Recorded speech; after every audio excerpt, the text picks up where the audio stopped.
Bienvenidos a este segundo bloque de Poder y Dinero, aquí en Americano Media, AM790 Radio Libre en Miami. Estamos entrevistando a nuestro amigo Gabriel Bauducco, él es conductor de Contracorriente.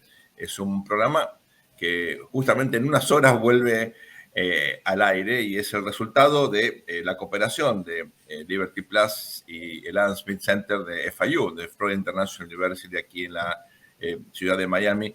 Gabriel, veníamos hablando obviamente de la situación de Perú. Muy brevemente, en el bloque pasado tocamos el tema de México, que es donde tú estás residiendo, donde tú vives. Quiero aclarar, yo viví unos años en México, la considero, creo que mi segunda casa en muchos aspectos. Un gran país. Es un país extraordinario, con una gente increíble, con una diversidad cultural y regional que se expresa en la comida, pero no únicamente, impresionante, fruto muchas veces de un estigma.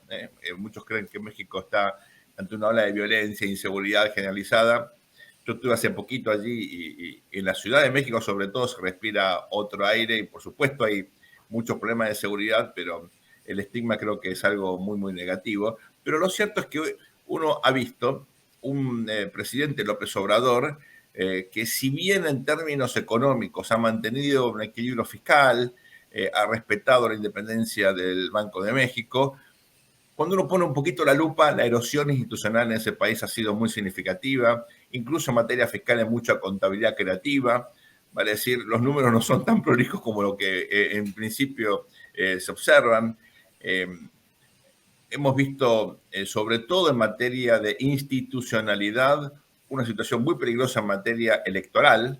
Recordamos el esfuerzo de México desde comienzos de los 60 hasta, bueno, finales de la década del 90 para lograr una institucionalidad transparente en materia electoral. Eso posibilitó la alternancia en el poder y ahora vemos con preocupación que justamente esos institutos que permitieron, tal vez con mucho gasto, con mucha burocracia, pero bueno, permitieron al fin una democracia con alternancia, ahora, bueno, han sido efectivamente reformados con un resultado que no sabemos cuál va a ser. ¿Cuál es tu visión al respecto? Danos tu panorama de la situación mexicana. Bueno, creo que México atraviesa, y sí es justo decir, tal y como lo señalaste, Sergio, que hay determinados estándares que permiten vislumbrar una estabilidad financiera, aunque hay una inflación sumamente encubierta. Es decir, digo, a la pequeña comparación frontal y grotesca en algún punto con Argentina y los índices inflacionados de Argentina, que son estratosféricos. Sin embargo, eso hace al mismo tiempo que somos campeones del mundo, Gabriel, no te olvides. En muchos sentidos, queridos. Hace que haya ciertos mecanismos de actualización de los estándares de vida y salariales para la gente que tiene que afrontar el día a día. En México eso no está pasando. En México lo que está sucediendo es que la gente está sintiendo el golpe en su bolsillo de este proceso inflacionario sostenido ya desde hace un par de años, pero nadie ha recibido una actualización de un solo peso en los últimos años. Y entonces eso tiene que ver efectivamente con un proceso de deterioro del poder adquisitivo. Eso por un lado. Pero por el otro lado, en términos políticos e ideológicos, es preciso entender a dónde está parado México, ¿no?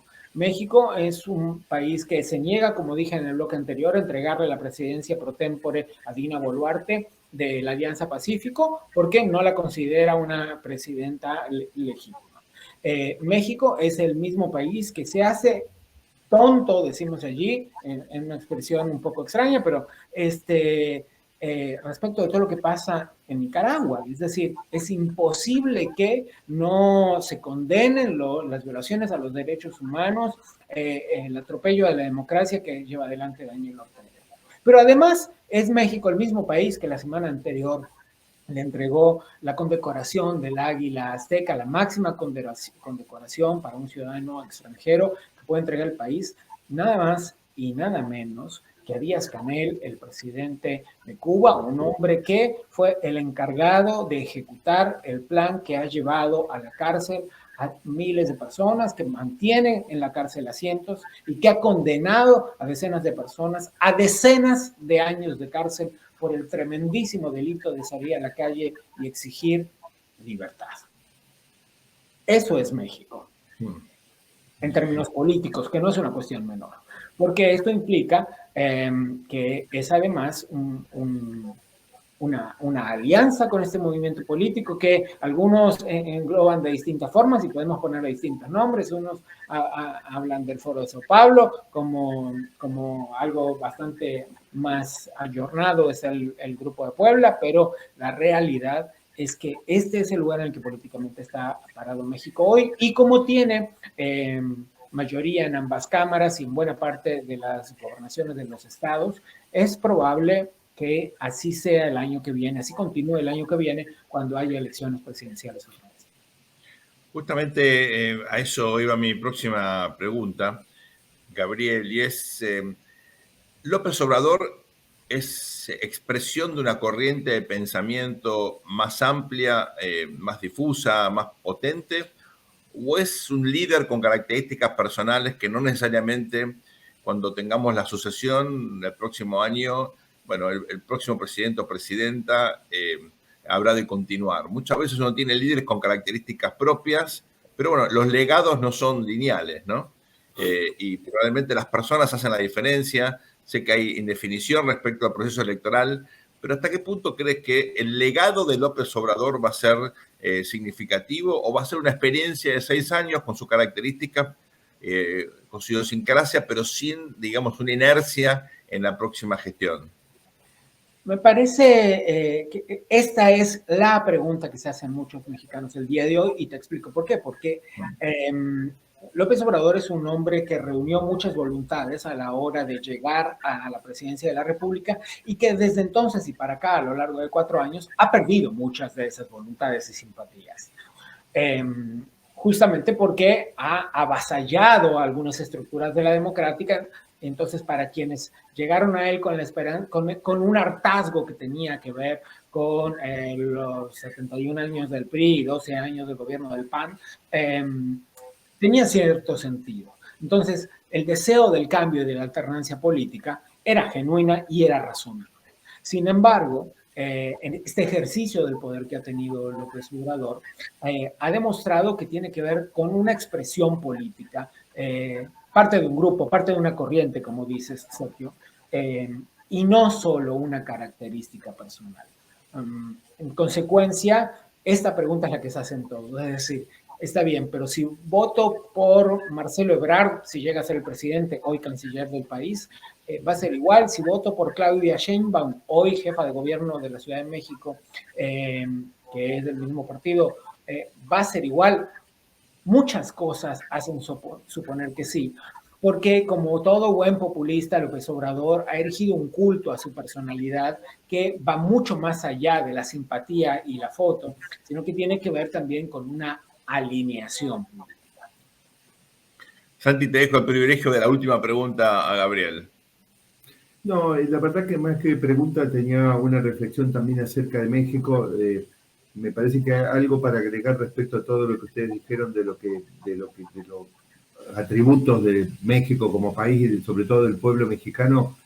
Quiero agregar algo que es el legado histórico de México. Prácticamente, digamos, es uno de los países que más altera eso de que somos un continente joven con relativamente poca historia, porque si hay alguien que tiene historia, digamos, es el pueblo mexicano. En algunas entregas de Poder y Dinero, Gabriel, hemos estado haciendo algunas reflexiones sobre lo que fue aquella visita de Hernán Cortés hace unos 400, 500 años atrás, hablando de ofrecerle vidrios de colores y engañar al pueblo azteca. Y en cierta medida esta oferta del presidente López Obrador, que representa ahora Política para México, reproduciendo de nuevo en cierta forma aquella historia, porque la verdad que México venía, digamos, con sus problemas, pero más o menos bien alineado, y de repente todo esto inicia un camino errático que no sé a dónde conduce a México. Sí, no, y además, solo por contradecir a Sergio un poco, me encanta, por favor, hacelo. Para quienes tenemos el termómetro cotidiano y la cifra cotidiana, entiendo la experiencia turística, pero las cifras de seguridad sí se han además disparado durante este día. Entonces, digo, me alegra que no te haya tocado, Sergio, me alegra genuinamente, desde luego, pero es un poco lo que estás diciendo, Santi. me parece que merece una profunda reflexión, y para todo eso es que los invitamos esta noche a partir de las 8 de la noche en la hora de Miami, 10 de la noche Argentina, 7 de la tarde México, a conectarse a los canales de YouTube de Adam Smith Center y de Federalismo y Libertad para el reestreno de la tercera temporada de Contracorriente. Gabriel, lo mejor en este esfuerzo. Sergio, Fabián y yo y nuestra producción vamos a estar allí. Así es. Serán Lo mejor en bienvenidos. esta nueva temporada. La verdad que fue un placer tenerte aquí en Poder y Dinero. Va a ser hasta muy pronto. Hasta pronto, chicos. Gracias. Muchas gracias, Gabriel. No se vayan, volvemos luego a esta muy breve pausa con más Poder y Dinero.